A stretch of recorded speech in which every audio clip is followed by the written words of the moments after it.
I'm seeing a lot of things about the calculations they came up with, and like it seems kind of haphazardly thrown together.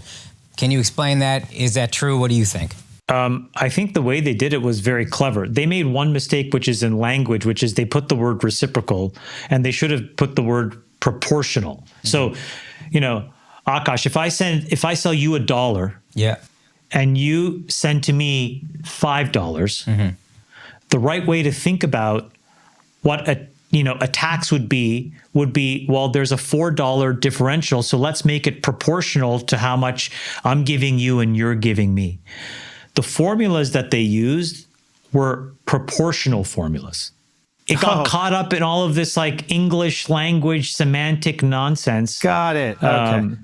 And then people who wanted to run with that try to exploit the word and try to create confusion. But, the simple way to think about it is if I'm here and you're here, the whole goal of the tariff is to just do this. Mm-hmm. Make it proportional. Right. Make these things proportional. That's the math. That math does work. They were saying in some of and I saw an article that was quite critical, and they said it was haphazardly done because they were just matching trade deficits. No, so here's another thing let's debunk that as well. So yeah, please. Can you explain the trade deficit between two countries and how that works? So how does a trade deficit work? So for example, like let's just say between the United States and China, they send us $10 of goods. We send them $1 of goods. That's a $9 deficit, right? We're bringing in more than we send out. Mm-hmm. Okay. So there's an entire economy of Chinese companies that get supported with the $10 of money that we give them. There's only $1 that benefits American companies. That's a trade imbalance. It creates a deficit. Now, by the way, it's not that a deficit is bad. Okay, sometimes you want a deficit, sometimes you want a surplus, but you want to be able to pick and choose where you want to be at any time with any country, right? That would make sense. That's like, hey man, I'm not going to just take this at face value. I'm going to evaluate the conditions and I'm just going to tweak the knobs every now and then to make sure that I know where I'm at. Some countries may be so strategically important, we're like, you know what, we're going to run deficits with you. That's cool. You guys build up some stuff, but on the back end, let's talk about some other deals we could do. Give us some critical things that we need. And we're cool running a deficit. Some other countries where maybe we don't get as much from them as we have historically or we should run a surplus. But let me just make sure that you guys also know one other thing about these last couple days. A lot of people started to try to make a meme out of like, oh, look, this country's only got penguins, and that country only, is in the middle of nowhere. Here's a really important thing to understand what has happened over the last 25 years. Every single time anybody has tried to fix these imbalances,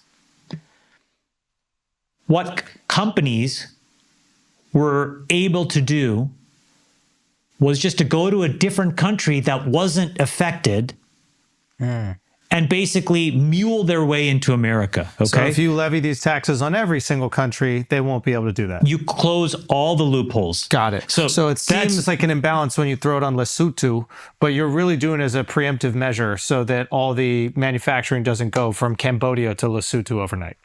And the thing with that is like, it's not like they're going to build a factory there. Right.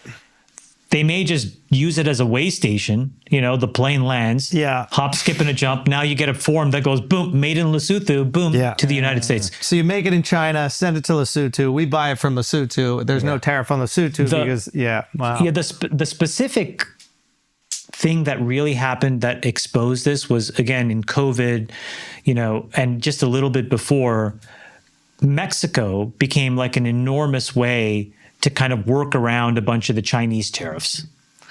You would just basically send the goods to Mexico. Mm-hmm. They would do what's called self-attestation, which is basically saying, it's made in Mexico. And now you get under a totally different regime. You avoid a lot of taxes and other stuff. And so, I think what they were trying to do is basically say, all right, folks, hit the pause button. We saw what you did the last time. We're just going to make sure that there are no loopholes. And look, like So maybe the question is like, what do you do from here?